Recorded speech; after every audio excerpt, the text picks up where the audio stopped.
friends, welcome to my humble homestead.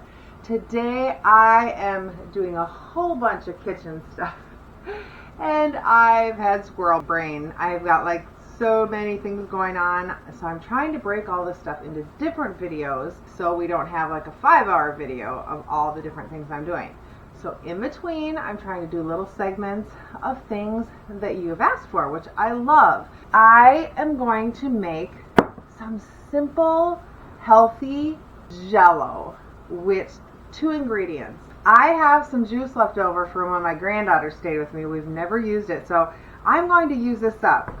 But you can always use juice that you've made. If you have a juicer, you can use that juice as well. The biggest thing is you don't want it be loaded down with sugars or, artificial sweeteners, things like that. You just want it to, be good. I prefer organic, but you know what? You do whatever you have in your house. And the thing about making this homemade Jello, I'm using some unflavored beef gelatin that I got at Azure Standard. I can put that link below. However, you can also find some good stuff, on Amazon. If you don't shop at Azure, I can link some that I've gotten in the past as well. You just want to make sure that it's good, grass-fed, pasture-raised, organic if you can find organic. And the thing about this is it's loaded with collagen. What beef gelatin basically is it's cooked collagen. That's really what it is. So it's basically just like collagen peptide for the skin, the nails, the hair, the bones. It's a great anti-aging. Just having that cooked form of collagen makes this it's not only a delicious but a super healthy snack for you, but also your kids. And beef gelatin is also a great thickener. If you want to use it in like soups or stews or just to thicken things, it's a great thing to have. Or just to make the Jello like we're going to do. Or even you can turn them into fruit snacks. So let's go ahead and I will show you how we're going to make this Jello. And you guys, if you see how my counter is, you will literally know why I do a lot of this on my table sometimes. So let me see if I can bring you down here. Just bring you down like this. There we go. This video keeps stopping for some reason. So I've just got 2 tablespoons of gelatin powder with 3/4 of a cup juice. And I'm going to mix this together until it's dissolved and let it sit for about 5 minutes until it looks kind of like applesauce. And then I will show it to you then, and then we will move on. So once the lumps are gone, then I'm just going to let it sit. And then we're going to move over to the stove and I'll show you what we do next. Alright, I'll see you in a little bit. Okay, so now I put 3¼ cups of the rest of the juice into a saucepan, and I'm going to heat it just before it boils. Now I am going to bring some of this for my grandkids tomorrow, so I doubled mine, just to let you know that looks more like 3/4 a cup.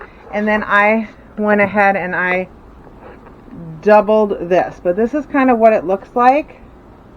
I wanted to show you here. This is what it looks like, kind of like a little applesauce. So I am just going to let this heat for a few minutes till it comes just to a boil, and then I'm going to remove it from the heat, and then I will add my gelatin into it and mix it up till it's smooth. And then I will show you. I'm just going to put it into a glass pan and keep it in the fridge overnight, and we'll show you what it looks like tomorrow. So we'll see you in a bit. All right, friends, so this is just about to boil, and so I just turned the heat off, and now I'm going to put my gelatin mixture into this pan and start stirring it up till it all dissolves and we have a completely smooth consistency.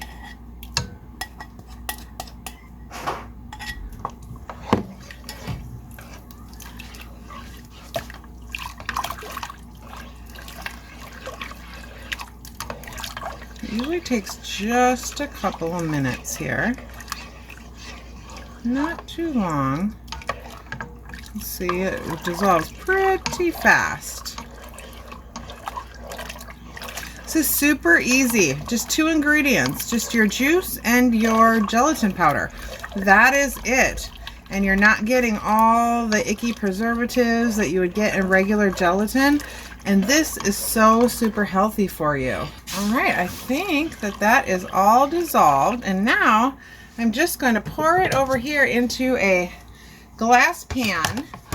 Now, if you don't double it, you want to use like an 8x8 pan, but I doubled it, so I am going to use this bigger pan here. I just literally as carefully as I can not spill, you know how I am. And honestly, let's see, is that all going to fit? Yeah, these will just be some nice, ooh, yeah, nice and full, nice thick ones. And I'm just going to put this in the fridge overnight, and they'll harden. And I'll cut them into squares and show you tomorrow. Now you can always do molds. You can do fruit snacks into the little, you know, things that make fruit snacks. Also, if you have a freeze dryer, you can fruit snack and freeze dry them. I'm not going to cover it yet. You can do fruit snacks and freeze dry them, and they're great. So I will show you what they look like tomorrow, everybody. See you in a bit. All right, friends. So here's the Jello. I have cut it into squares, and I am going to taste one for a snack. So let me take a smaller square here and see how it tastes. Oops, it's definitely Jello, right? Here we go. Mmm, so good. It tastes like fruity Jello. Mmm. Oh, you want to see me taste it? Mm-hmm. It's delicious.